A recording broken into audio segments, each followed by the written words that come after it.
Welcome to the Safety Doc Podcast with your charismatic host and prominent safety expert, Dr. David Perrodin. Be entertained and informed as the Safety Doc discusses both best and bizarre practices in safety preparation and crisis response.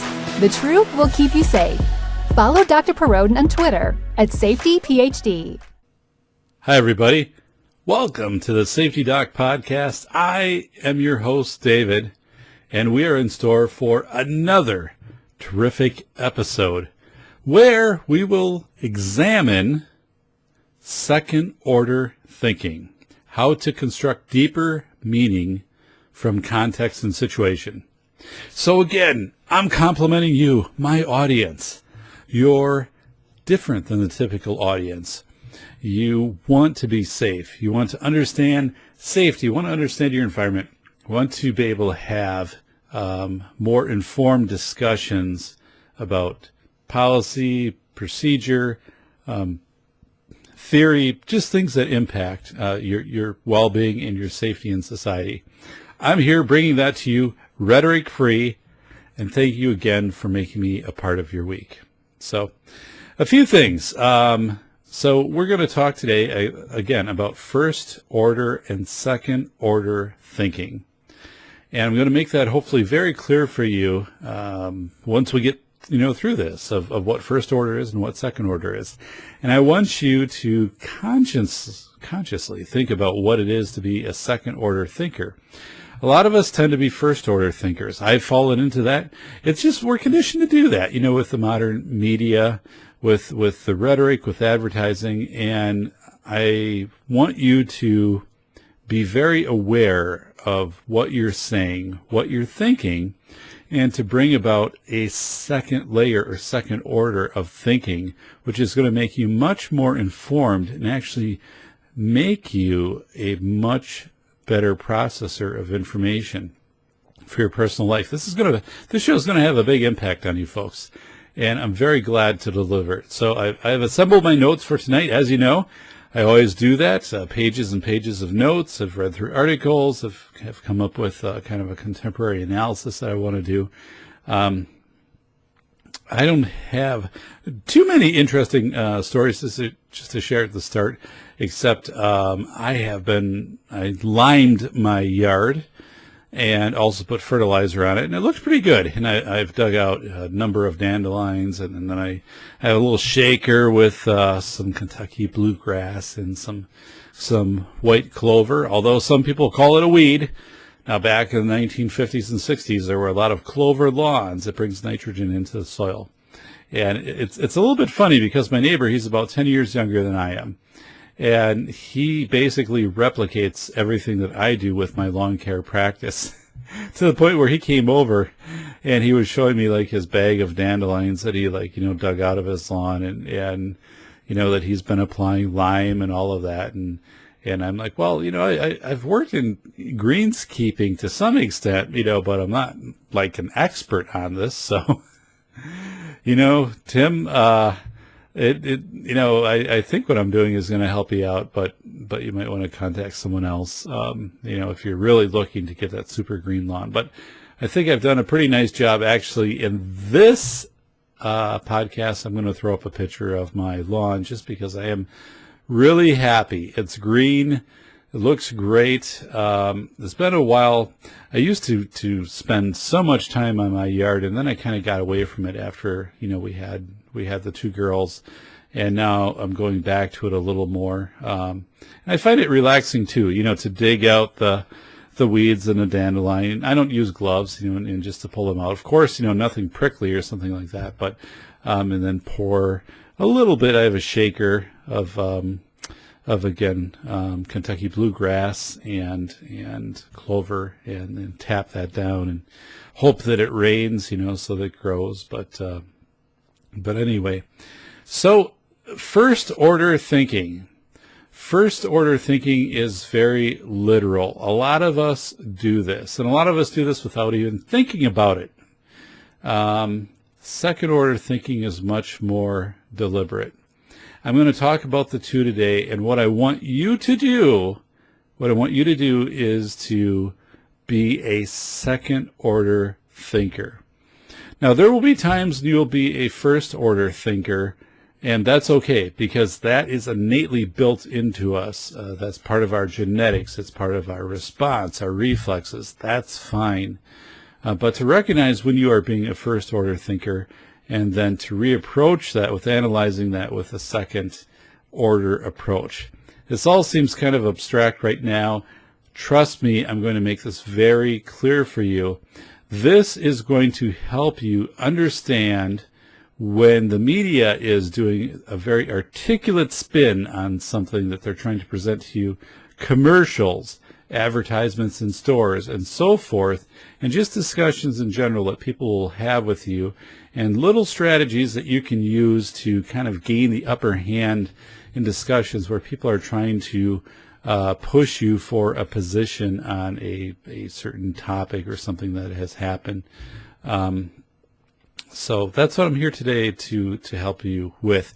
This is very, very critical also for safety. I'm going to hit that at the end, but if you are able to do second-order thinking in a high-stakes safety situation, you're going to be much better off as far as your outcome in that safety event. And I'll talk about that. So, again, the title of today's show is Second Order Thinking, How to Construct Deeper Meaning from Context and Situation. So let's talk about rhetoric. You know, I mention rhetoric all the time, and I don't always define it. So let me define it again. Rhetoric is, language designed to have a persuasive or impressive effect on its audience, but often regarded as lacking in sincerity or meaningful content. So it's kind of like virtue signaling in that aspect.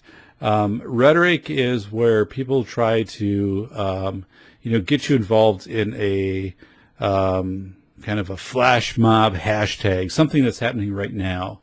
And I talk about this in podcast 26 with sanctuary cities, of really people, just getting on board of sanctuary cities. They're, a great thing or whatever. And I dissect that, back in podcast 26 with a former LAPD detective and trying to understand what some of the terminology is around that.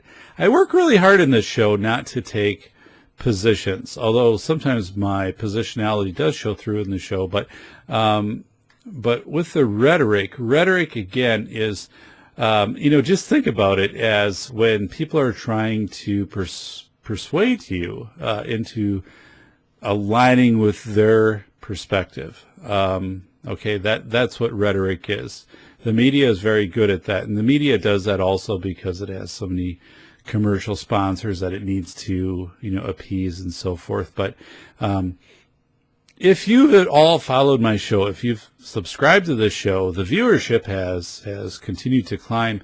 I am up to 14th on the Podmosphere out of, a huge number of podcasters, which is remarkable. And my iTunes analytics look outstanding, and just this show is on the 405media.com out of Los Angeles, California, with John Grant, the 405media.com, the League of Extraordinary Podcasters. And the audience has been building. There are people out there who want to hear this. It's not as flashy as some topics out there, but I can guarantee you that what I'm telling you, I'm removing the rhetoric from it. I'm anchoring it to empirical research, and I'm giving you a stronger base to analyze, just events in your life, events which might impact your personal safety, the safety of your family, and just your overall well-being. And I think that's invaluable. So anyway, rhetoric, language designed to have a persuasive or impressive effect on its audience, but often regarded as lacking in sincerity or content. So that's first-order thinking, okay? First-order thinking. Now, second-order thinking gets into this whole epistemology, okay? And I struggled with that a little bit because actually when I took my first doctoral class at UW-Madison back in 2009, it was all about epistemologies. And I was lost at the start. I was like, what is this? What does this even mean? But epistemology is the theory of knowledge, especially with regard to its methods, validity, and scope. Epistemology is the investigation of what distinguishes justified belief from opinion. So basically, it's a study of why I believe what I believe. Okay, why I believe what I believe, anchoring that to empirical data, where it's just not opinion. Like, opinion is what you're going to get out of rhetoric. It's what you're going to get out of the mainstream media. But go deeper into that, anchor that into roots, and that's going to get you to epistemology. So a big word, yes, but that's second order thinking. You will be there today after this podcast. So, all right. So how many of us regret our initial reaction to an event? I have. Initial reaction. Perhaps somebody states something that invokes an immediate visceral response. We see this on Twitter, and there have been studies done on people posting to social media. Those studies indicate that most of those people have made posts that they regret and wish that they could retract, or that they never made the statement in the start, that I wish I never would have posted this. So the fact is, it's instantaneous, it's visceral, it's almost reflexive, it's deep down inside us. And that's very, very natural. It's a very natural response for people to have. Very normal response for people to have. Even people that are very, very disciplined, to have an immediate visceral response to something. So that's a first order response. Okay, that's a first order response. Now, I'm going to take you deeper into that and bring you into how you can make that into a second order response. Now, your friends and people that associate with you will start thinking, oh my goodness, Karen or Bill, they're really looking at our discussions in a whole different light than they were, just a month ago or just before listening to the Safety Doc podcast. So, anyway, there are examples of first order thinking. It's very concrete, it's quick, it's visceral, it's driven by emotion, it's driven by rhetoric, meaning what you're hearing on the media. You want to align with the media, you want to be aligned with the media, you want to follow what the media tells you, and it's just that you've heard that narrative so much from the media. For example, sanctuary cities. Sanctuary cities are bad, and sanctuary cities are going to cause immigrants that are in the country that are undocumented to be, deported. Well, that's not accurate. And I talked about that in Safety Doc podcast number 26 with retired LAPD detective Thomas Marchetti. But we get into then some of the legislation behind that, actually dating back to 1996, when President Clinton had signed a bill saying, that you needed to have an exchange of information between local police and ICE, and that couldn't be interfered with. But yet it was never enforced. And then some, just the weirdness of the Patriot Act of saying, that's really an INS issue. If INS has an issue with this, they need to study it and figure it out. We're not going to get involved. But anyway, so, let's go back. It's very, first order thinking is very concrete. It's very quick. It's very visceral. What I mean by visceral, it's what you feel. It's what you feel. So, I feel that this is very wrong, or I feel upset about this. So this is what my comments are going to be about this. It's very visceral. So emotion is part of this. The rhetoric, what the media is portraying, is part of this. What's portrayed in television shows, so forth. Also, tribalism. I want to put this in there. It's hard to separate yourself from, if this is the way that your family thinks, this is the way that your place of employment thinks, that you act differently from that. It's over, centuries and centuries Survival has been linked to tribalism or going along with the tribe. It's the people that act outside of the tribe that typically don't have good endings. So, it's one of these things too that has been ingrained with us. So, constructing meaning from earlier developmental perspectives. So let's talk about that. So this is a first order first order process of thinking, and that is meaning something happens and you compare it to what happened in the past, what you're familiar with, and then you make your decision based upon that. It happens very rapidly. We're talking seconds, milliseconds, whatever, but you're taking the past, the patterning of the past, and you're saying, okay, like this fits the pattern, and boom, whatever. So I'm going to give an example. A research study, it was a 2005 study by Jennifer Oliette Schramm of Hamline University, Minnesota, and St. Catherine University, Minneapolis. I'll link that up. She suggests that people that construct meaning from earlier developmental perspectives demonstrate lower critical thinking in expressive communication.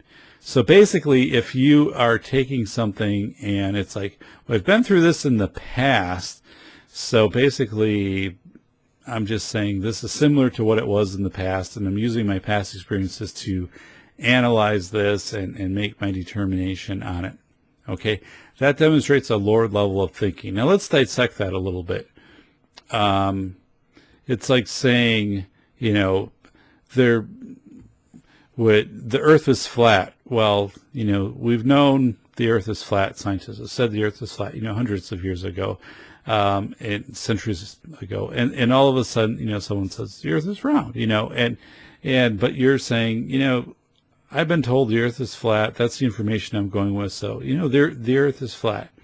So, you're constructing that meaning out of earlier developmental perspectives, meaning you are not taking in new information. This is the key. For second order thinking, you are taking in new information, and you might adjust your position and say, you know what? I didn't know this before. I know this now. I'm changing my position based on this new information. That's second order thinking. Okay. That's second order thinking. People will get into first order thinking and they'll double down. They'll say, nope, the earth is still flat, Pluto's still a planet, and whatever. Do not be one of those people. Do not be one of those people. Be a second order thinker. Take in new information.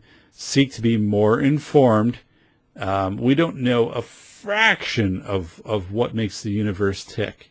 And as that information becomes more apparent to us, take that information. If that changes your beliefs and your knowledge base, that's great. Then just say, I have new information now that has modified my perspective on this position.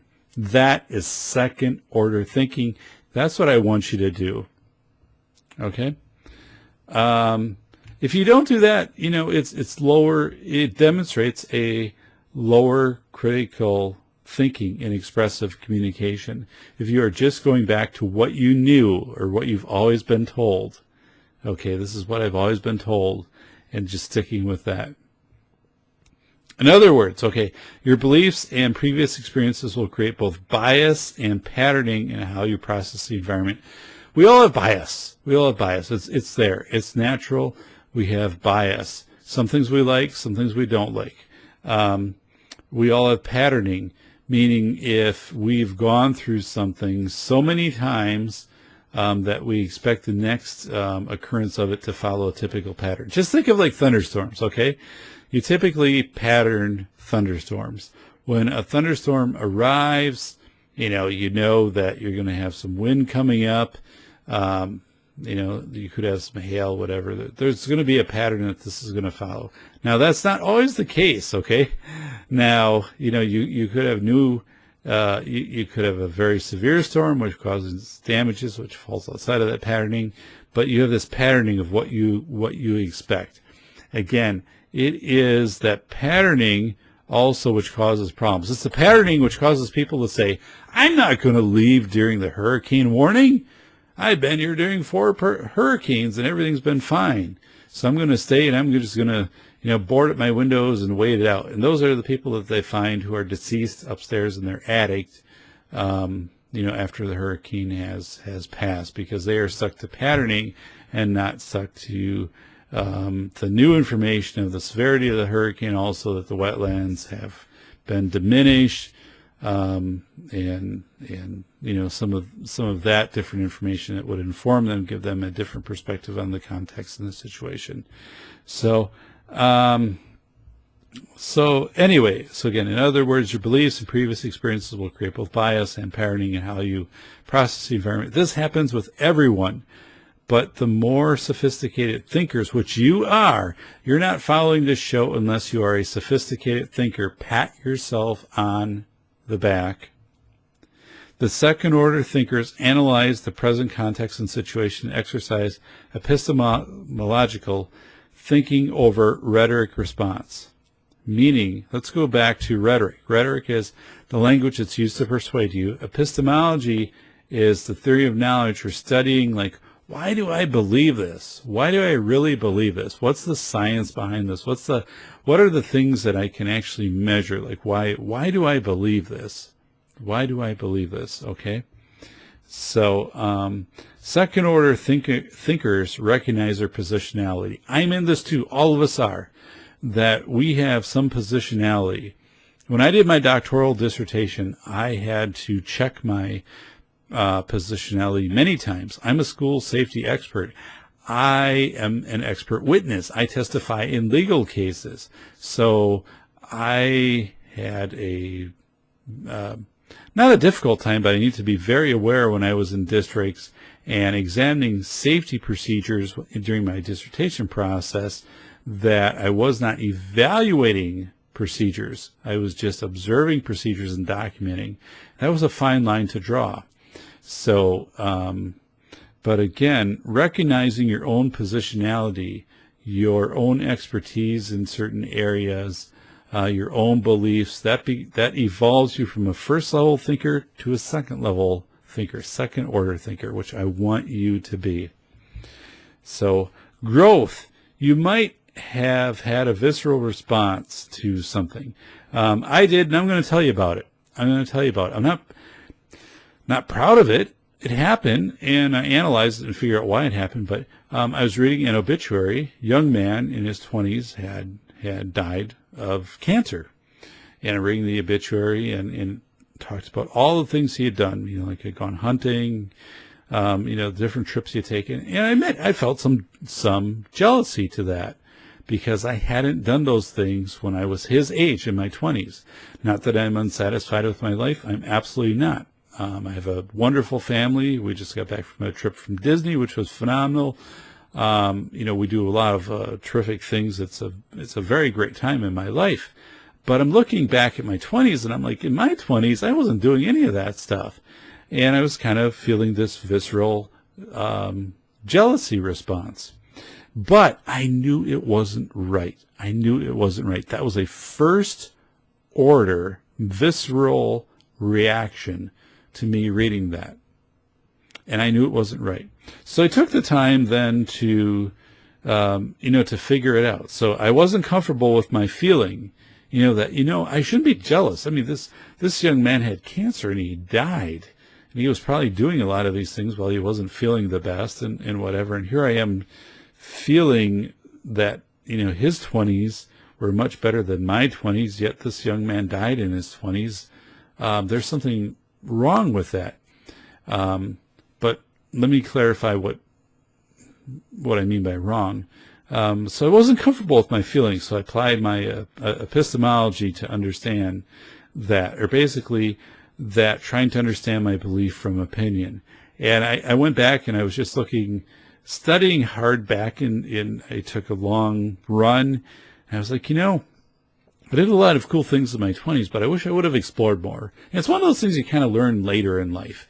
There is an author, Aaron Clary. I purchased his book, Reconnaissance Man, and going through that and we'll do a review of that book. But it talks about if you're able to, in your 20s, to go out and to discover the world and to do different things. And really, I didn't do much of that in my 20s.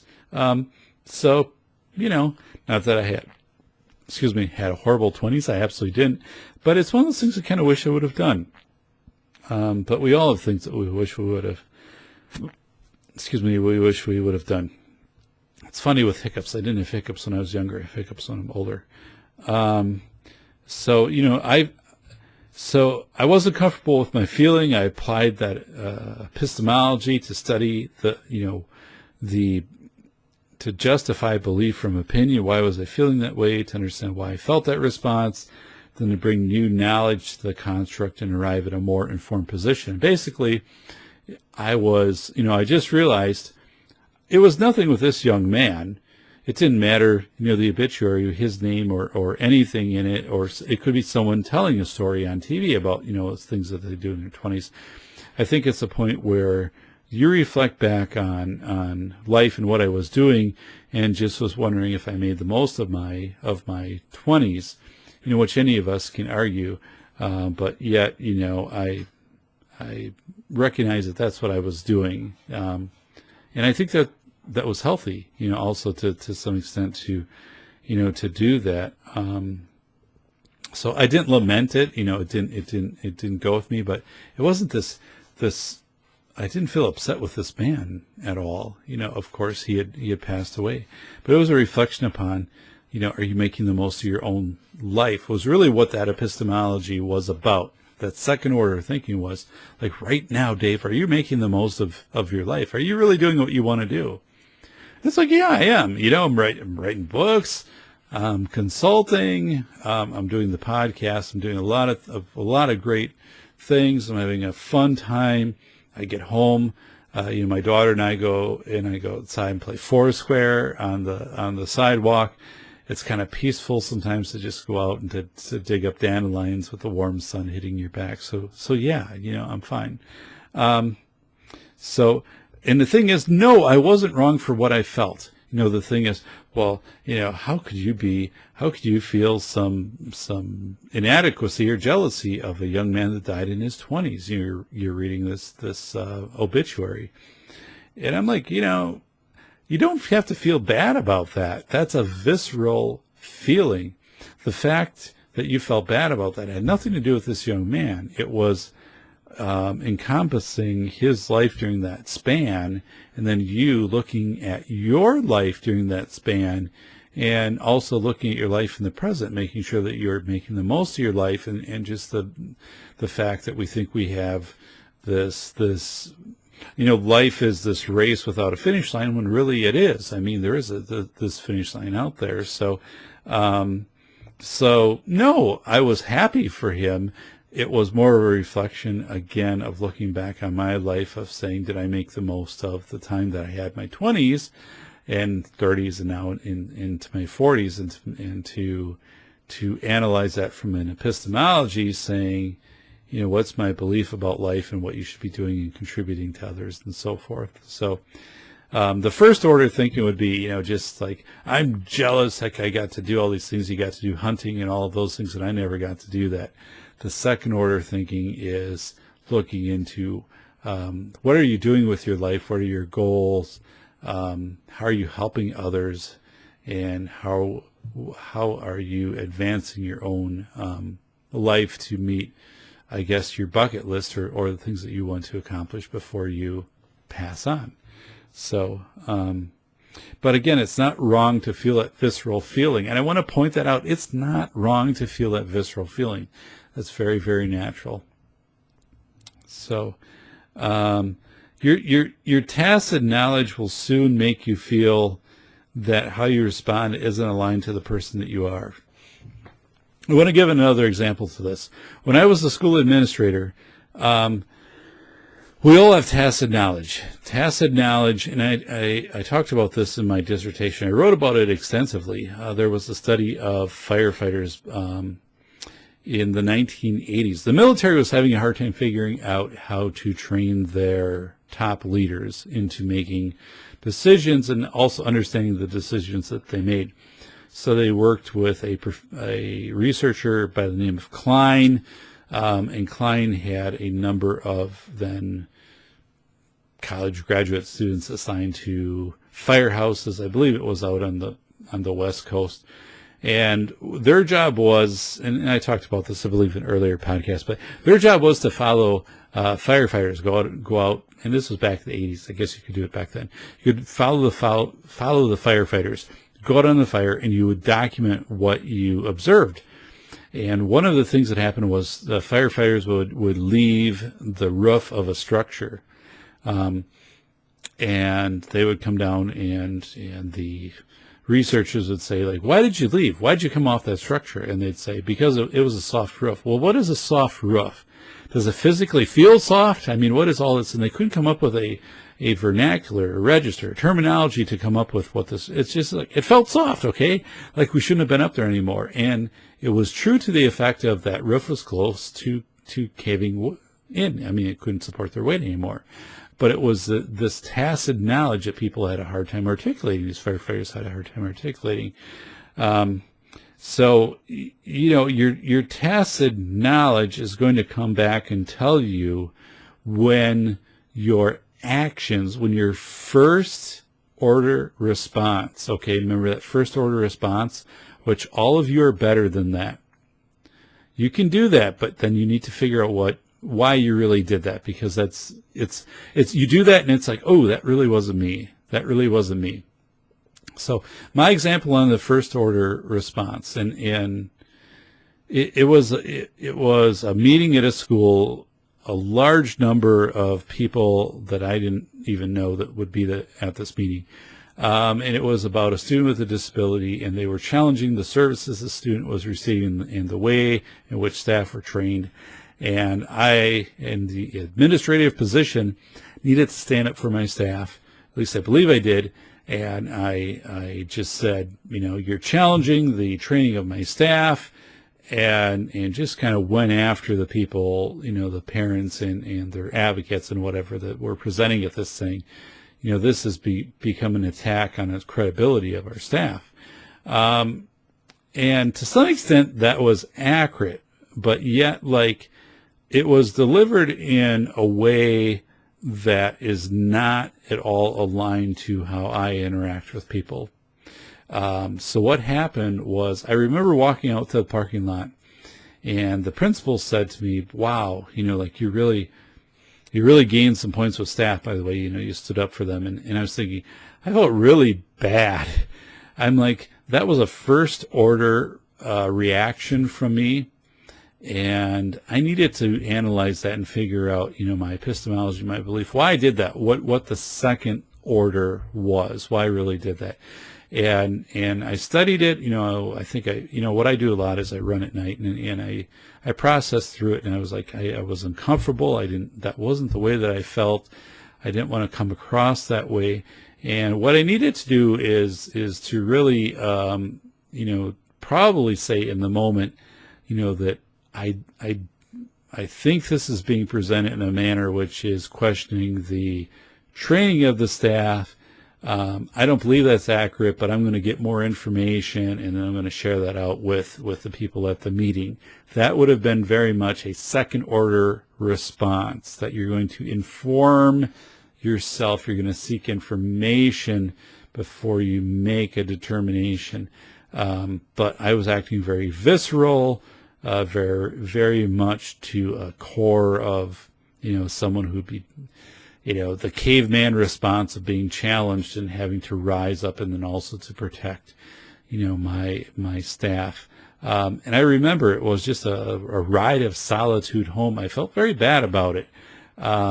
Yet, you know, staff were appreciative that I had stood up and made this very dramatic statement. It just wasn't me.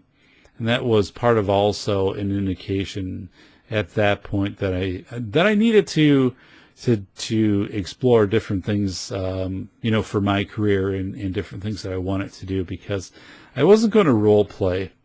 It's not a great way to go through life and role play unless you are an actor, okay?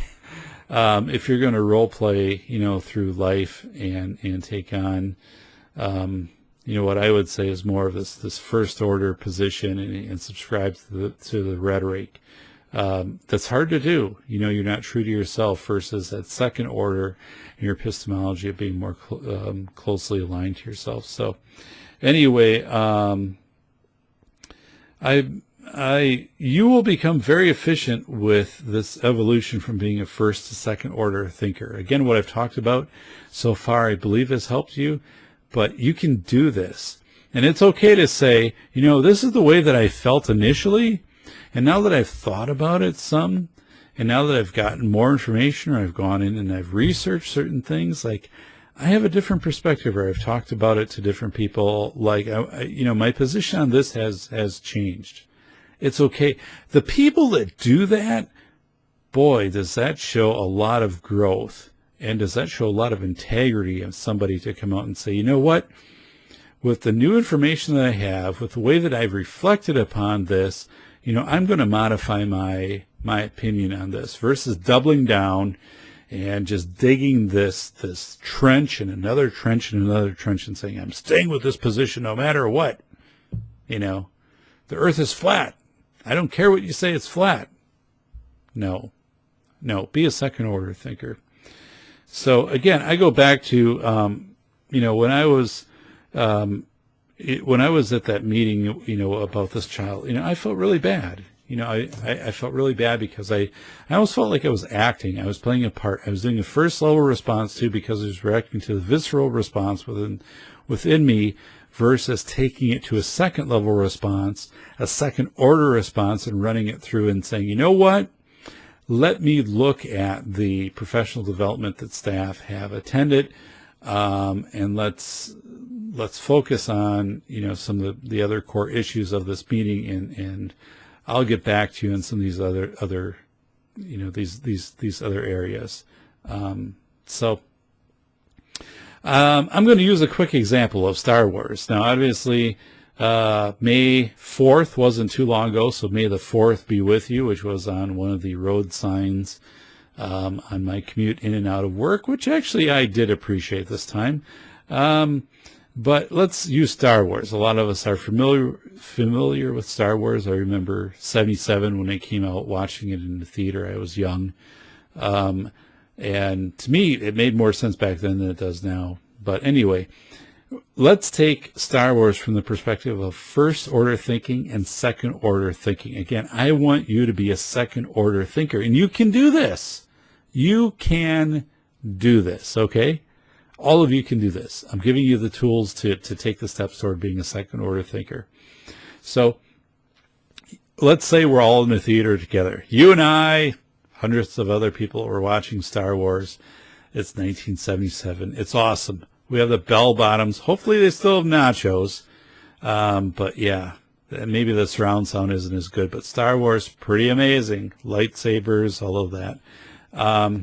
So after Star Wars is done, we leave. And let's say we gather outside of the theater.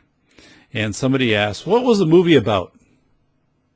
A first order thinker is going to say, from a linear perspective, here's how it started, here's what happened, here was the next thing, here was the next thing, then there was a Death Star, then Luke did this, and whatever, and they'll talk about some of the main characters and whatever, but it's very much an inventory of what was in the movie and then a timeline of what happened. It's not getting any deeper than that. That is first order thinking. So, first order thinking. That's a first order account of Star Wars. Think about it this way. You take the entire film that George Lucas had of Star Wars and you unroll that. Roll it down, and it keeps rolling and rolling, and how many miles that would be, I don't know. But let's say, you have 2 miles of film. Linear thinking is starting at that first foot and walking all the way to that last foot where the film is ended. That's linear thinking. You're telling that story from that perspective. Here's where it started, here's where it ended. That's first order thinking, okay? First order thinking. Most people do that. You are better than that. And here's why. Here's what you're going to do. Here's what you're going to do as a second-order thinker. Okay? A second-order thinker, when asked about Star Wars, they're going to say, you could have a question. Why was Luke Skywalker and company attempting to defend the Force? Whoa! That's a different question. Why were they attempting to defend the Force? Well, first of all, question like, what was the Force? You know, it's an ambiguous power. You know, you could take it deeper. You could study it. You could think about it and say, and here's the thing, like, you don't have to give an immediate response. You don't have to give an immediate response. People feel they're cornered. They need to give an immediate response. You can say, you know what? That's an interesting question. Let me get more information on that. I want to inform myself more about that before I respond to you. Wow, that is a sign of a second level thinker, second order thinker. And that is a wonderful thing to say. Okay. So here's you. You know, you're saying, you know what?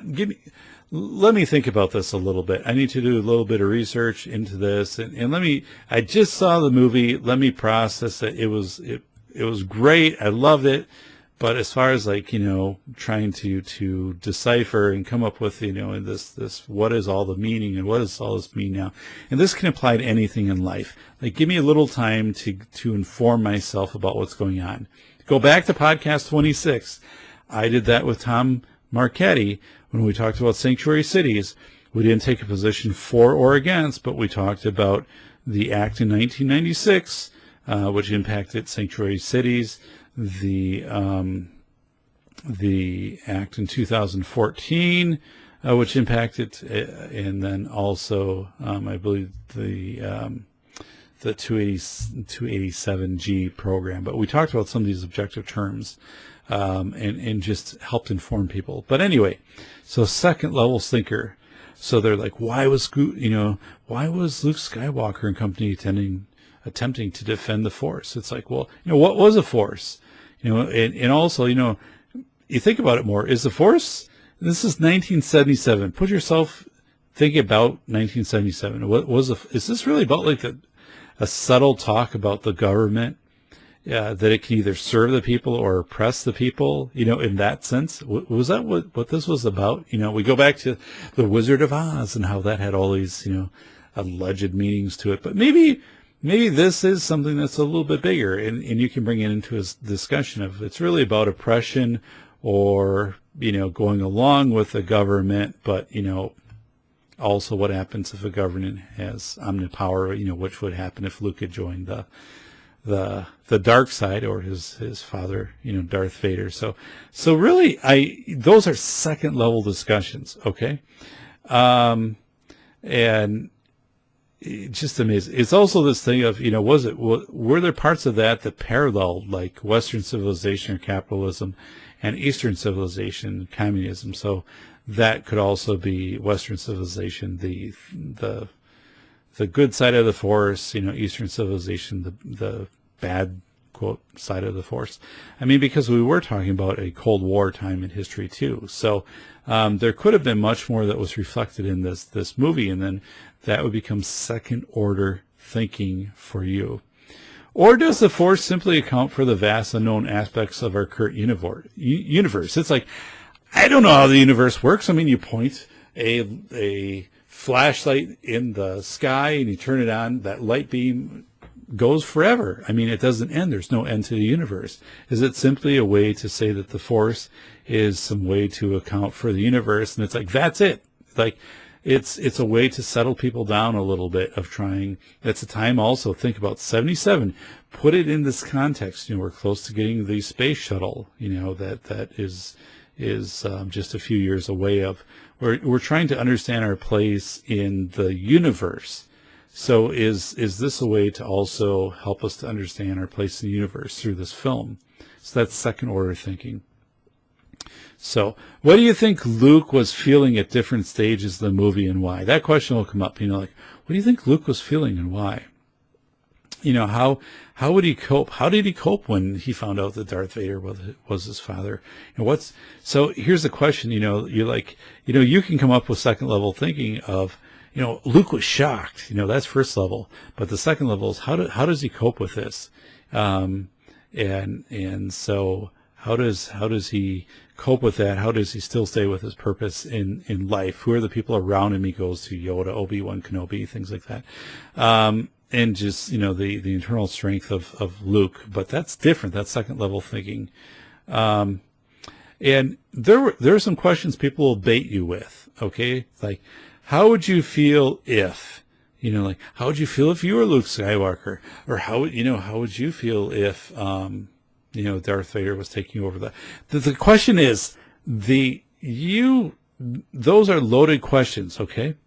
And here's an example. I'm going to give you a parallel to that.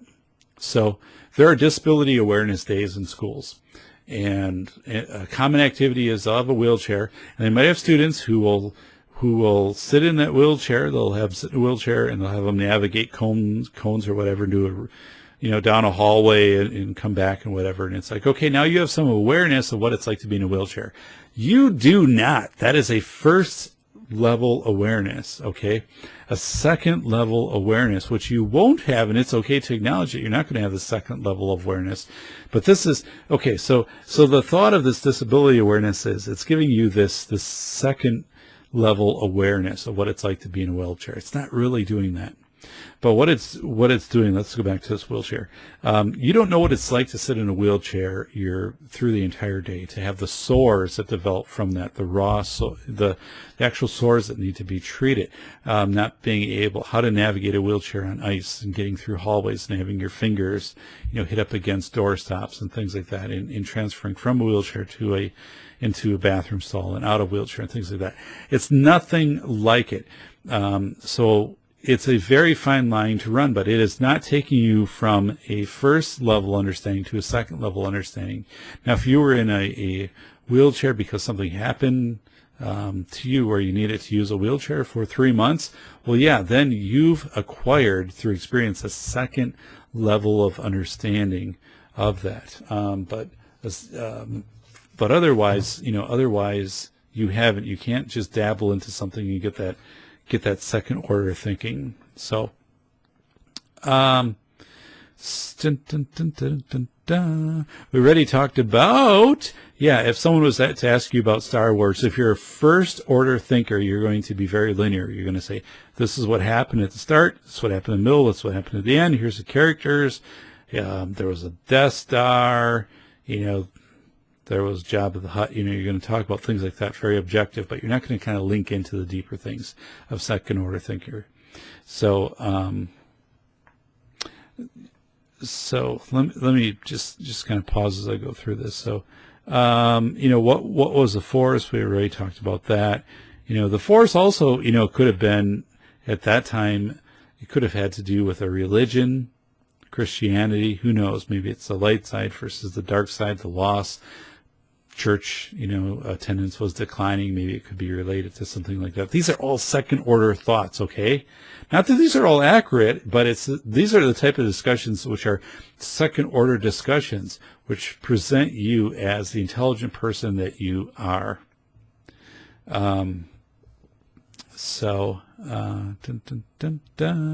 What is the turning point of the story?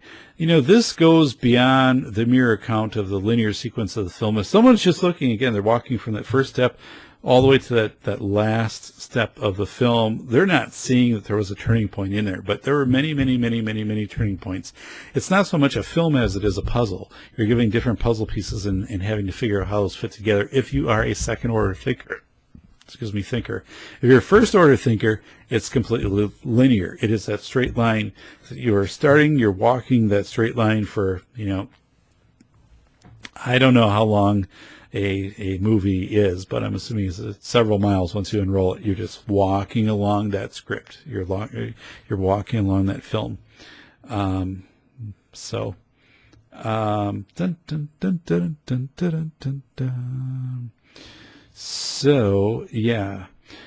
second order thinker, the turning points, like when Luke found out that Darth Vader was his father. That was a turning point. When Yoda died, turning point, because you didn't have a mentor anymore for Luke. I mean, you could go through and identify some different turning points, but also these can be turning points too that then you can take and take in second order discussion and relate out to, government. When certain leaders had passed on, what did that mean for the government, for example. But trap question, what would happen if, people ask you, what would happen if, similar to like, how would you feel if you were Luke? Okay. The thing is, you don't have that context and situation. You've watched the film. It's like, I don't know. I don't know the whole background of Luke and the training, and I'd have to think about that. In my own bias, my own position comes into that. It's obvious the film portrays how Luke feels. How would I feel? I don't know. I'd have to think about that for a while. I would ground the question to something that's empirical, such as, here's a question.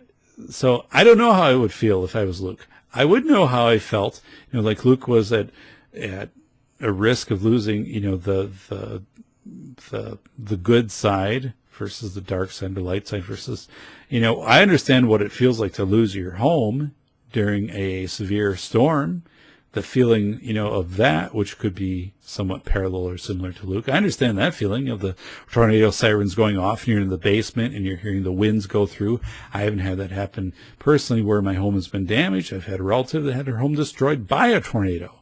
So that would be a parallel of saying, that would be a very, if I was to relate it as if this is my personal experience, I'd feel very, very uneasy of losing this. But again, linking it back to something that's concrete and parallel. So as we get into the end here, what is different?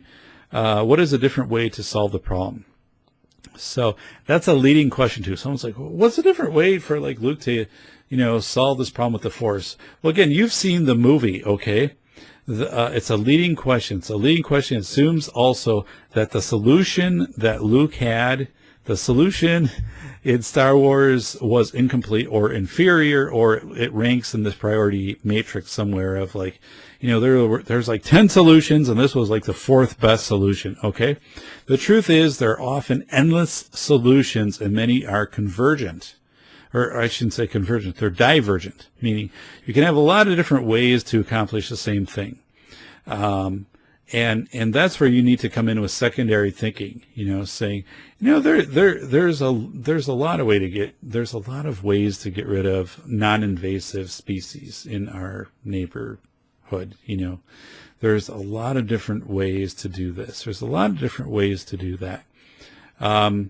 So that is what you're thinking in second order thinking.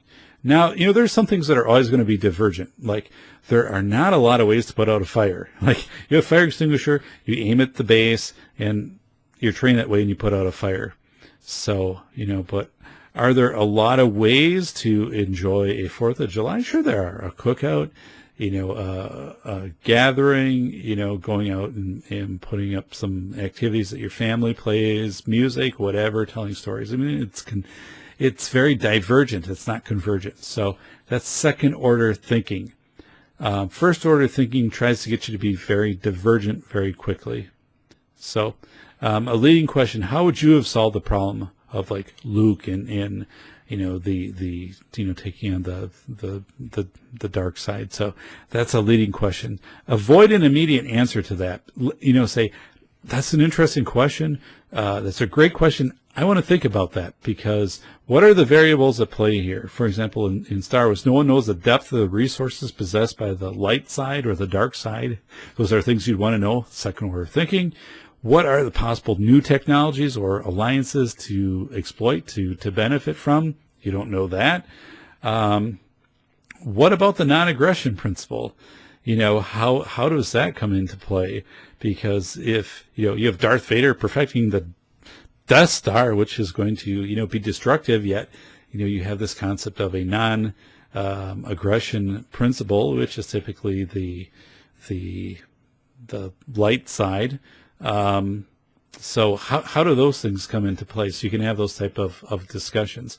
So this is all trivial. I mean, it's a movie, but it's discussions that are very intellectual, that also get into deeper philosophical, societal issues, and they can be fun discussions to have if you want to go to this level. But these are second order discussions, and I think it's very important to understand how to have these. And the biggest thing I'm telling you right now is, if you have two things: if you have a visceral response to something and you're from the gut and you're not happy with that, that's okay. Just study it. Why did you have that response? Try to figure it out. And the second thing is, it's perfectly fine to say to people, I need to be more informed about this. I don't know enough about this right now. I want to get more information, and then I'm going to give you my thoughts on this. That is second order thinking. So, again, I would love to talk more about this after I better inform myself on this matter. If people said that so many times in government and just throughout life, if people just took that pause and said, I just don't know enough about this situation right now. This, this matter, give me a little bit of time to research it. Give me time to think about it. Think about my positions, my bias, how this plays in. And then, I'd be glad to give you my take on this, but I'm not there right yet. I want to process this a little bit. That's second order thinking. Here's where this comes into personal safety. Sometimes, and I've been thinking about, we have time to do this, but let's say that a shooter enters a school. Okay, you have an active shooter situation. We typically have these sayings out there in some degree of run, hide, fight. Run, hide, fight. What it should be, that's first order. First order is run, hide, fight. That's first order thinking. Second order thinking is think, act, fight. You're always going to fight. You're always going to try to preserve your life if there is no other option deemed available to you. That'll always be there. But the first thing in second order thinking is think. Because maybe the think is that, there's a window right there that I can get out of. There's a door 10 feet away that I can get out of. There's something obvious that, because you've been through drills, because you've been conditioned, that you're going to overlook. The first thing is to think, and that doesn't mean that you're taking 10 minutes to think. That think can be 3 to 5 seconds. That you're analyzing your context, analyzing your situation. You're going from first order to second order. You're invoking think. Okay? And that's the difference. And I talk about that extensively in one of my books coming out. First order to second order. And this whole run, hide, fight is very, very linear. And it should be think, act, fight. It fully should be think, act, fight. So as I close today, I want to thank you for, just the opportunity to continue to do this show. Thank you to John Grant and the 405 Media out of Los Angeles, California. The show is available at 1 p.m. PST.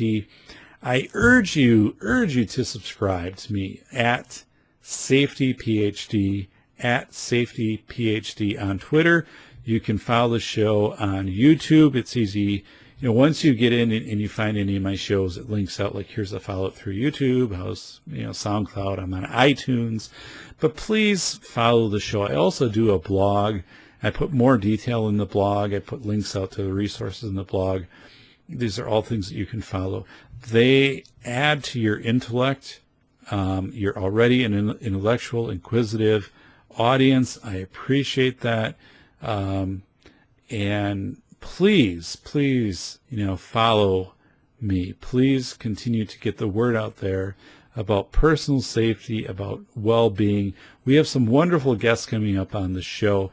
I do have a lady just in a few weeks I'll be interviewing who's an international traveler, is going to talk about, quote-unquote, kind of that spidey sense of understanding your surroundings and when you're not safe in those surroundings.